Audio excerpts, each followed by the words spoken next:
Good morning, and welcome to Redeemer Lutheran Church. I'm Pastor Gary Lodeholt. I remember a story I saw over 30 years ago about a man who needed a hoe repaired so that he could weed his garden. He took it to his local hardware store, which was owned and run by one of his friends. When the repair had been made, the friend didn't charge the man for it. When the man protested, the store owner said, "Bill, sometimes you need to let someone stretch his soul a little." And I think from that story I learned that sometimes it's important to be a good receiver. Sometimes by receiving, you are giving to the other person.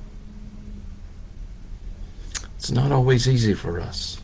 The Bible calls us to give, and we try to do that over and over. We want to give, and we want not to need. But I can't tell you the number of times a church member has come to me after visiting someone in a nursing home or in the hospital and commented on how the person they visited gave them much more than they had given to the person they visited.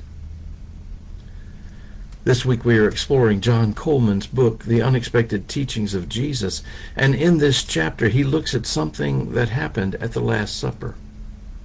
Now, I'm supposing you have heard many a sermon about the things Jesus did at that meal, but I'm also betting that you might not have heard many on the part of it that Coleman centers on. The passage is John 13, verses 1 through 20, and of course, this is the event where Jesus established Holy Communion as our meal of salvation. But the other thing that happened at that meal was that Jesus washed the disciples' feet. But rather than the foot washing itself, Coleman focuses on how Peter received Jesus' attempt to wash his feet. To remind you, foot washing was common in that day as people walked dusty roads. When you arrived at the house, the owner would provide a servant to wash your feet. It was a lowly job. And when Jesus, Peter's Lord and Master, came to Peter to do this, Peter objected. "You will never wash my feet," Peter proclaimed. But you see, what is unexpected in this story is that Jesus teaches us that only by experiencing grace can we learn how to bestow grace. They can't know what it means to give until they know what it means to receive. When Jesus told them to wash one another's feet, it's a way of saying, as you receive, so give. As you have been served, so serve. Now, you may remember what happened. When Peter refused, Jesus said, "Unless I do this, you have no part in me." And Peter immediately responded, "Lord, not only my feet, but also my hands and my head."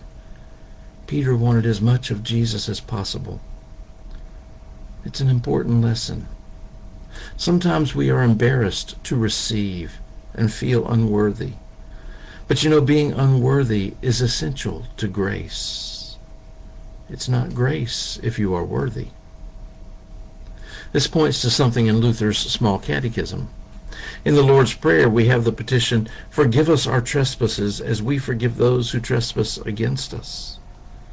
Luther points out that the word "as" in that petition has the sense of "so that."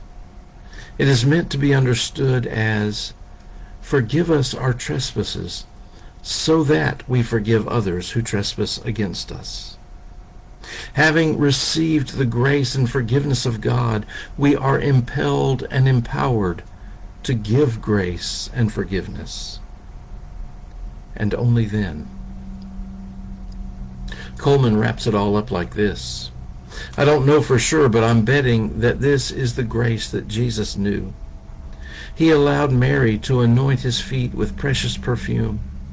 He allowed a sinner to bathe his feet with her tears, dry them with her hair, and anoint them with oil from her alabaster jar. He knew how and when to receive, and he called upon the 12, and he calls us now to learn to do so as well. In receiving, we taste agape, God's unconditional love for us. and experience God's grace in Christ Jesus. And only then, from a full and grateful heart, can we give freely. Thanks for watching, and remember to let this day belong to God.